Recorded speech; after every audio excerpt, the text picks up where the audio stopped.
अस्सलाम वालेकुम नाजरीन। आज 8 अप्रैल 2026 है और दिन है बुध का।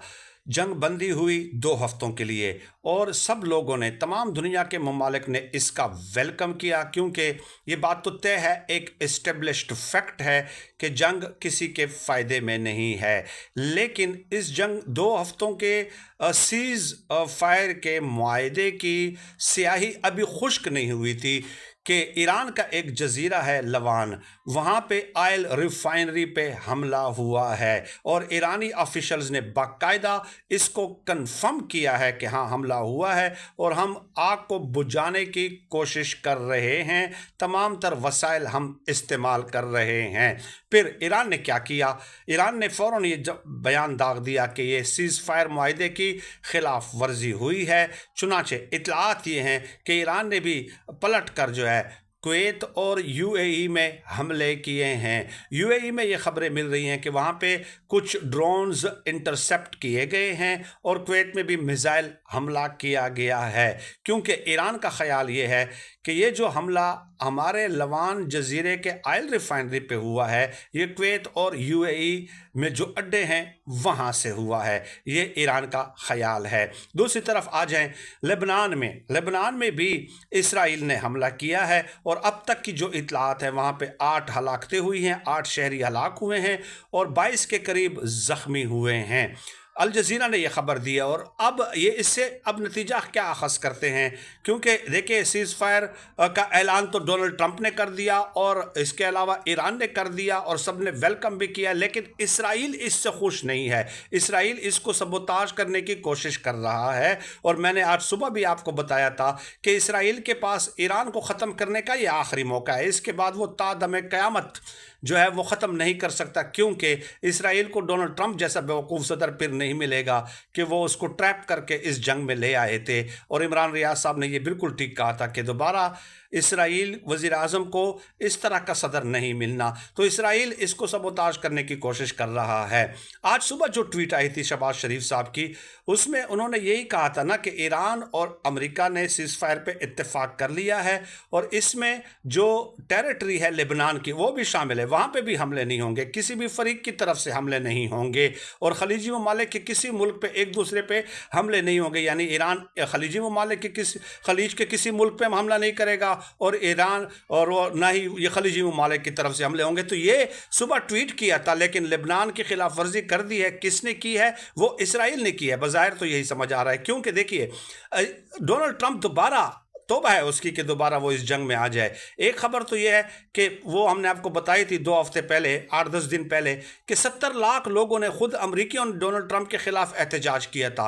अब 80 जो मेंबर हैं वो इनकी इम्पीचमेंट के लिए तैयार हैं, खुल के सामने आ गए हैं। अब होगी नहीं होगी वो तो एक अलग बात है, क्योंकि वो मामला तो अब ठंडा हो गया है ना, लेकिन खुद उनके इम्पीचमेंट, वहाँ पे कीमतें बढ़ गई हैं, हर चीज़ की, तेल की कीमतें बढ़ गई हैं, आलमी बहरान पैदा हो गया है डोनाल्ड ट्रंप के इस फैसले की वजह से। तो मेरा नहीं ख्याल कि डोनाल्ड ट्रंप जो है दोबारा वो ये बेवकूफ़ी करेगा कि वो इस चीज़ में आ जाए। हाँ, अभी सुबह सुबह अमेरिका में चूंकि सुबह हो रही है तो वहाँ पे उन्होंने एक ट्वीट एक और दाग दिया है कि हम यूरेनियम को भी ले जाएंगे, हम अपना हरमस का ये कर देंगे, वो कर देंगे। अभी ये ट्वीट किया, अब ज़ाहिर है एक फेस सेविंग होती है, अपना जो है वो इस तरह की बढ़ के तो वो मारते रहे ना पहले भी कि कल मिटा दूंगा, परसों मिटा दूंगा, 24 घंटे बाद मिटा दूंगा, 48 घंटे बाद पूरी ईरानी तहजीब भी ख़त्म कर दूंगा जो हज़ारों सालों पे मुहित है। तो ये चीज़ें अब मेरे ख्याल में छोटी मोटी झड़पें, ये जो है ये इस तरह के बयानात और छोटे मोटे हमले होते रहेंगे, बट मेरा नहीं ख्याल कि ईरान और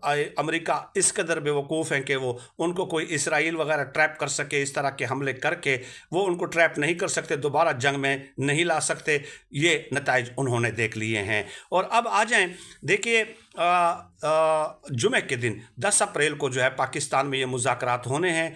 ईरान के जो स्पीकर हैं और ईरान के जो वज़ीर ख़ारजा हैं अब्बास अराग़ची, वो इसमें शरीक होंगे और अमरीकी नायब सदर जो है जेडी वेंस जो है वो उसमें आएंगे। उस मुज़ाकरात में इस्लामाबाद में ये मुज़ाकरात होंगे 10 अप्रैल को। और जेडी वेंस के साथ जो है एक उनके जो माहिर हैं खलीजी ममालिक मशरक़ वस्ता के उमूर के जो माहिर हैं, जिनकी बहुत गहरी नज़र है और बड़ी एफ़र्ट्स हैं उनकी, वो भी जेडी वेंस के साथ आएंगे। तो ये बड़े बड़े दिमाग हैं जो यहाँ पे आएंगे, मुज़ाकरात مذاکراتی عمل آگے بڑھے گا. جو ایکسچینج آف پوائنٹس ہیں 10 نکات ایران کے ہیں اور 15 شرائط جو ہیں وہ امریکہ کے ہیں, تو ظاہر ہے درمیانی راستہ ہی نکالا جاتا ہے نا. ایسے تو کبھی نہیں ہوتا کہ سارے مطالبات آپ کے مان لیے جائیں, تو کچھ گیو اینڈ ٹیک کیا جاتا ہے. تو یہ چھوٹی موٹی چیزیں اب ہوں گی, بٹ میرا نہیں خیال کہ ابھی کوئی بڑا کوئی اللہ کرے کہ ایسا نہ ہو کہ اس امن کے عمل کو جو ہے وہ دھچکا پہنچے, کیونکہ اس کے اثرات سے کسی نے بھی محفوظ نہیں رہنا ہے. اب آگے آ جائیں, ایک چھوٹی خبر اور میں آپ کو دے دیتا ہوں کہ علیمہ خانم پہ ایک مقدمہ درج کیا گیا ہے, خوفناک مقدمہ درج کیا گیا ہے.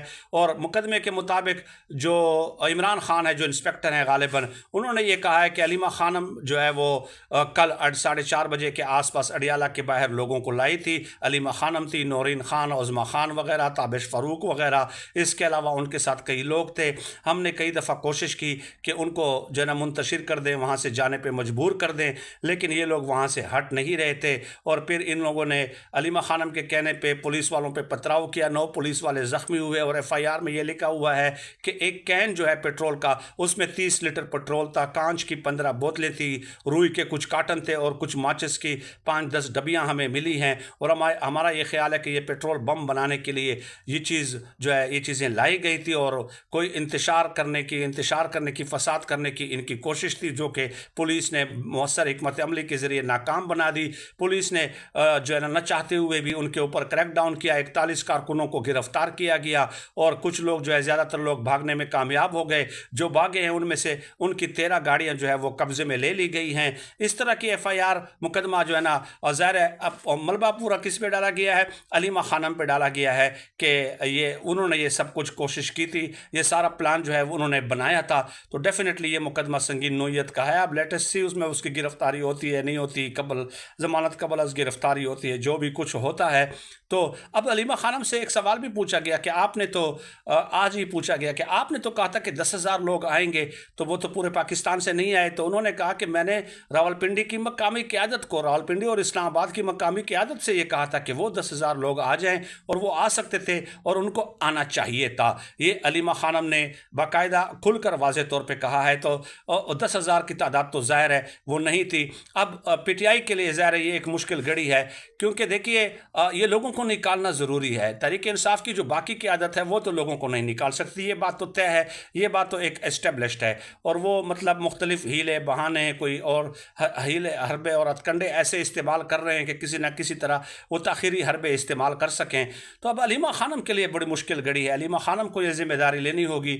اب عمران خان صاحب کے ساتھ ان کی ملاقات ہوگی علیمہ خانم کی, تو پھر بات ہے نا. سلمان صفدر تو خالصتاً ایک پروفیشنل وکیل ہے, عدالتی حکم پہ وہاں پہ چلے جاتے ہیں, تو وہ تو باہر آ کر سیاسی بات نہیں کرتے, اور وہ اس معاہدے کے پابند بھی ہیں. ظاہر ہے جب آپ نے کورٹ سے یہ کہہ دیا ان ریٹن کہ میں نہ وہاں پہ سیاسی بات کروں گا نہ باہر سیاسی بات کروں گا, تو وہ تو خالصتاً ایک پروفیشنل وکیل ہے نا.